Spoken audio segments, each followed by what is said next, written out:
morning, everyone. Welcome to my daily video blog. We are on day 9 of the blog, and it is my 53rd day of working from home. We are well into the second week of this daily video blog. I was saying to some friends yesterday that one thing I've learned already from this experience is that a daily video blog is a pretty big commitment, and that if you're going to choose to do something like this, you should give it a good think before starting. It will be best that the project be something you really want to do and will enjoy. Because here's the most interesting thing about a daily blog. You have to do it every day. Thankfully, I have an amazing team supporting me here. Also, the challenge I gave myself to check in with a different person every day has proven to be an absolute joy. I don't know if I would go so far as to recommend that everyone start a daily video blog, but you really might like to consider trying to have one specific check-in with a friend every day. This is just amazing. Of course, the main purpose of the vlog remains the big daily announcement. I know that my regular viewers look forward to that every day. In addition to the big daily announcement and the daily check-in with someone from somewhere in the world, every day I remind you about the Community of Christ Daily Prayer for Peace Country of the Day. I also share a book recommendation from our resident 13-year-old, Tiona. Today's Daily Prayer for Peace Country is Israel. You'll be tired of me telling you that it's another Eurovision country, but with Eliza sitting opposite me working on my tech, as I do this, I can't resist pointing out that Israel also participates in the Eurovision Song Contest. It's always interesting to see how politics impacts Eurovision. We could talk a while about that, but I don't think I have the time to go there today. Anyway, I'll set that aside for now. I bet some of you have had the chance to go to Israel. I've been quite a few places in the world, but this is a place that is right at the top of the list of places I dream of going someday. Maybe one of these days in my daily check-ins, I'll stumble on someone ready to tell me a story or two about a trip to Israel. Other than my admittedly somewhat romanticized images of the geography of this region, I understand that this is a very challenging part of the world relative to the quest for justice. So I'll be praying for Israel today as our daily prayer for peace country of the day. I invite you all to remember Israel and to remember that there's a world out there. Today, Tiona has another book recommendation for us.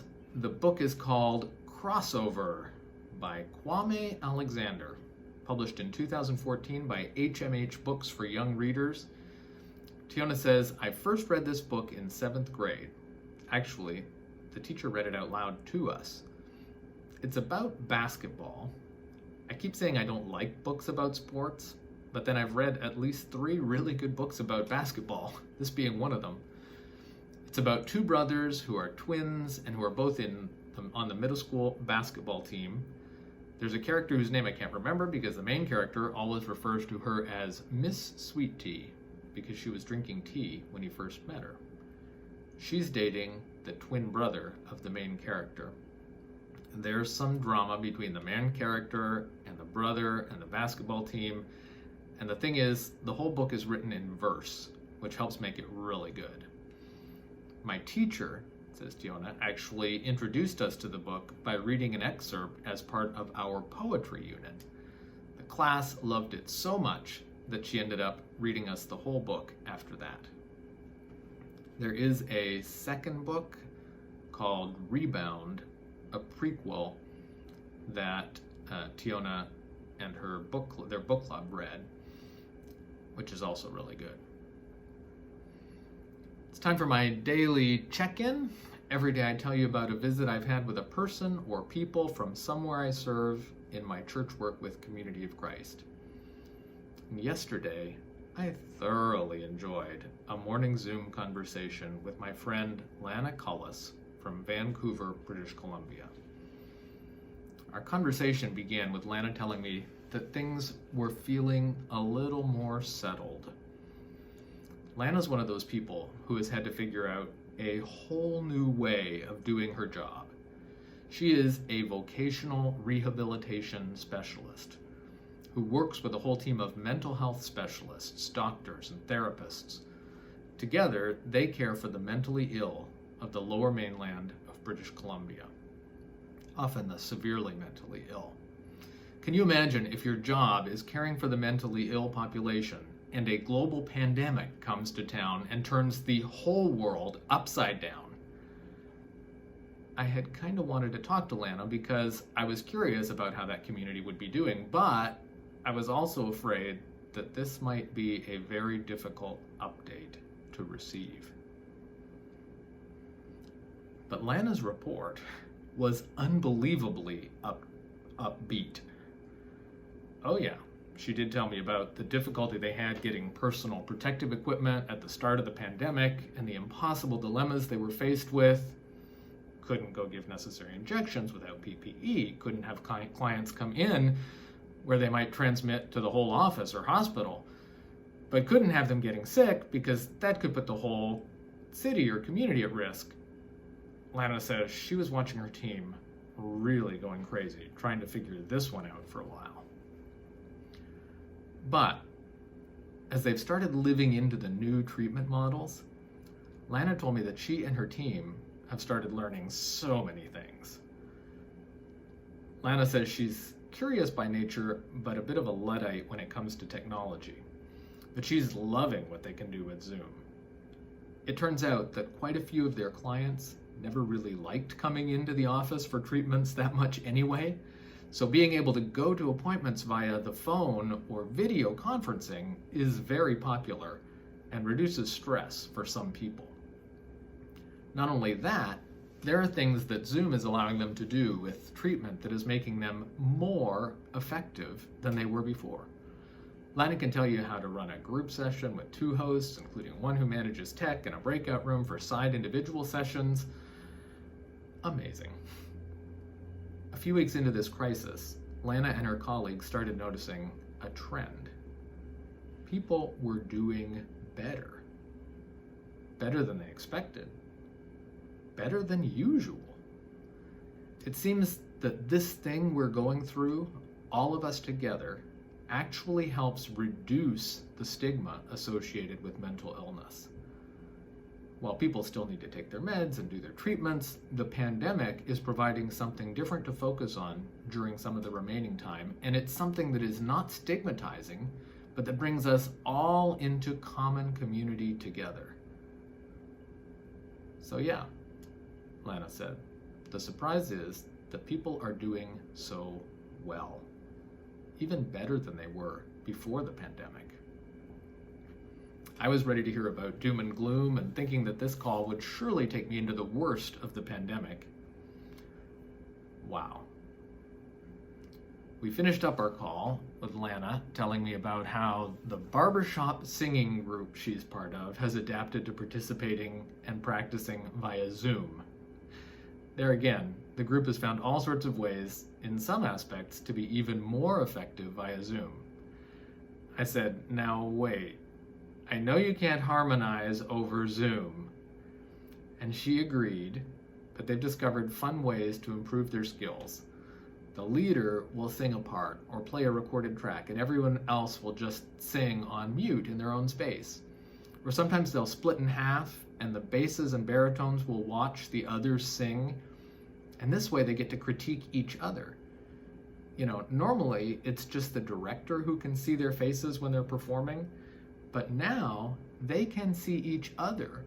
And those friendly critical comments about needing a little more smile or looking like they don't know all the words when coming from a peer are sometimes nicer or more meaningful. So yeah, talking with Lana, well, it put me in a great mood for the rest of the day. Other than a little worry about how to do her story justice, I've mostly just been excited to share this with you this morning. Well, it's time for a big announcement. I always give credit at this point to our Crackerjack research team of 1. that's my wife Laura, who diligently keeps track of the necessary data for our big daily announcement every day, I feel like I should also give, well, I'm not sure if I should say give credit or make a disclaimer about the Now in This Moment song that I subject you to a part of every day. Now in This Moment is actually a beautiful hymn, and you can find it in Community of Christ Sings, number 96. The text of that hymn that we have there was written by Dick and Barbara Howard, and even just mentioning their names makes me feel good because they are such dear people. I apologize for any offense to the memory of Phoebe Knapp for my mutilating of her great tune every day with my voice. It's actually one of my favorite hymns. I just don't sing very well. Yeah, what you hear every day is what I really sing like. Okay, so here it is. Today's big announcement. Da da da da da da da da da da da da da da da da. Now in this moment, now in this day, but the question is, what day is today? Wait for it. Today is Friday! Yay, Friday! Happy Friday! Yes, Friday! Yay, Friday! Oh, you're sounding pretty enthusiastic about Friday there, Tiona. I am curious about what Friday means to all of you these days. I remember a time when Friday night, if I found myself home and not having to work, if I wasn't roaming around the world somewhere, Friday night might be date night. Well, we're not really going out anywhere these days, although maybe Laura and I will go for a walk. I'm sure that for many people, especially for essential workers, Friday and even Friday night is just another work day, a day on the front lines of this global pandemic. But I'd be interested in hearing in the comments, if you'd like, if you're finding yourselves doing anything different or special for Friday night during this time of social distancing and quarantining. So drop me a comment if you will. Are you doing anything special for Friday nights during the pandemic? Okay, well, I'm not going to keep you much longer than that. I'm hoping to be back again tomorrow with another What Day Is Today video blog. Again tomorrow, I'll remind you of the Daily Prayer for Peace Country of the Day. Tiona, you're going to have another book recommendation for tomorrow. Tiona will have another book recommendation tomorrow, and I'll check in with another person and update you on how they're doing. By the way, I made a couple of references today to Community of Christ Sings. I thought I would make sure you know that the warehouse for Community of Christ book and resource distribution is back operating again after initially being closed due to the pandemic. My dear friend Sandra is down there in the basement of the auditorium every day assembling orders.